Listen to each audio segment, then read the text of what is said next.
Hello everyone and welcome back. Now today I'm just going to do a short video on Venus Flytrap care. So I'm going to show you some tricks, some tips really of just how to care for your Venus Flytrap and how to look out for whether they're dead or not. So I got these sale section plants that were given to me over the new year. I was going to do a video sooner but I haven't had a chance to.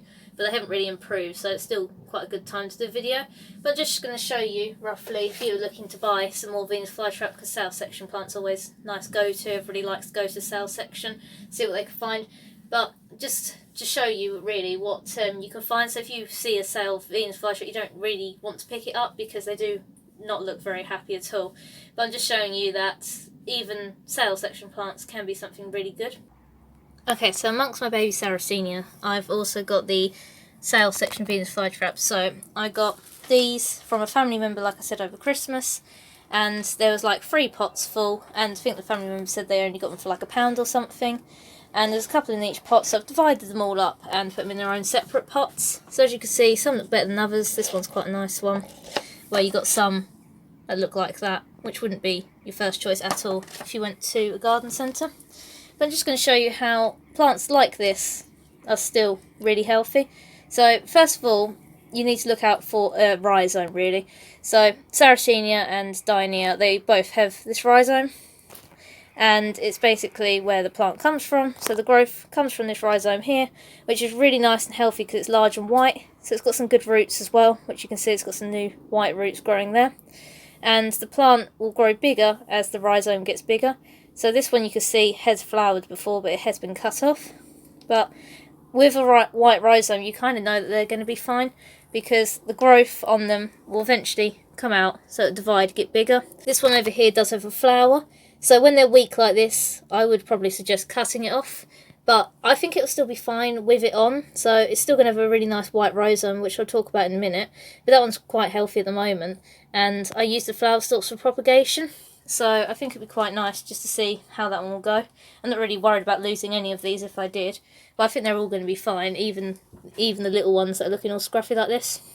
So since receiving these plants, I have left them out in the greenhouse, and I'm hoping they're going to fall into somewhat dormancy. They might not go fully dormant, but I've decided to leave them out here, see what they do, let them literally nature take its course, whether they die or not. I'm really confident they won't, because even with this one at the back here, which is probably the worst looking and it's a different colour, it's still got that nice white rhizome. It's quite small, so it's probably the youngest out of all of them. It's got some roots, and it's got the rhizome. So it might not come back because it is quite small, straggly, not the healthiest looking thing, and it doesn't have really any signs of new growth.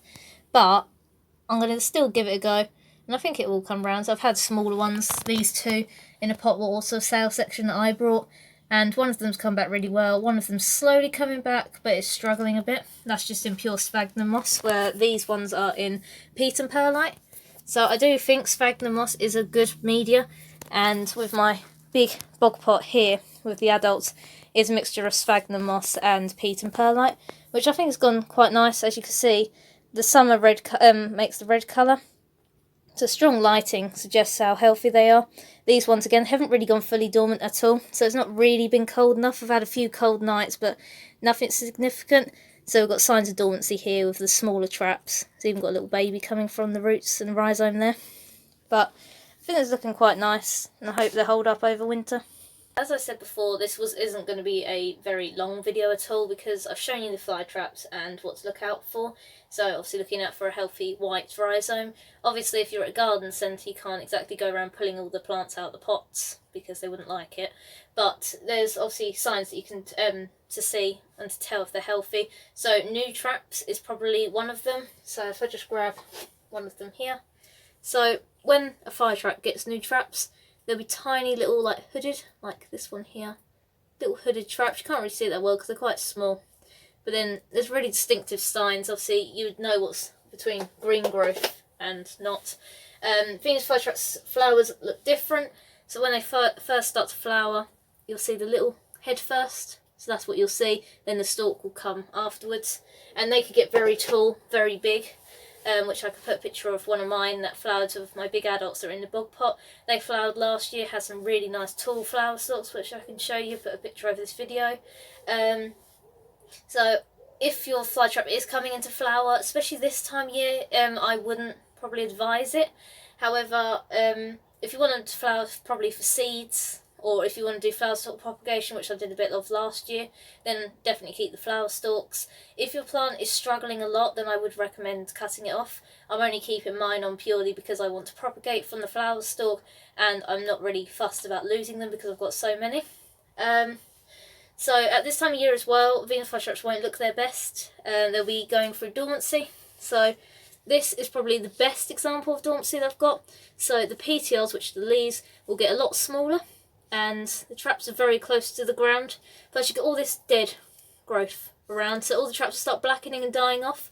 So there's nothing to worry about, it's just completely natural. So if you kept them in a cold spot over winter, which is the best thing to do, then they'll naturally die down like this. They kind of hug the soil, get really close to the rhizome to keep themselves warm, and then they'll resume massive growth in the summer. So this red piranha here, that's a red variety, is probably even better example of dormancy. So you can hardly see them. They've obviously got all the moss spores, but a couple of traps here, got all the dead growth around it here, which looks quite nice. And obviously my large ones have not really gone into dormancy. Their petioles have got smaller, but nothing significant. So that's mainly just general outside care. If you've got in a greenhouse, then they're practically okay just to be left year round in a saucer of water. Make sure it's always like 2 inches or so in a saucer of water. Don't ever let them dry, always keep them moist and damp.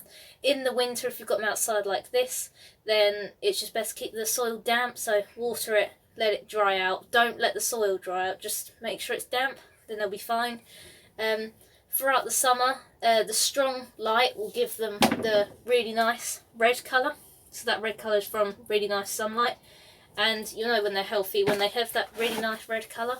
If you're keeping your Venus Flytrap indoors, which a lot of people do, then if you've got a nice outside space, I'd definitely suggest keeping them outside. They can tolerate a lot, which is a common misconception when keeping them first time. So people think that they're more commonly houseplants, which they can be kept as, but the prominent red colour is probably something you would less see in a household situation.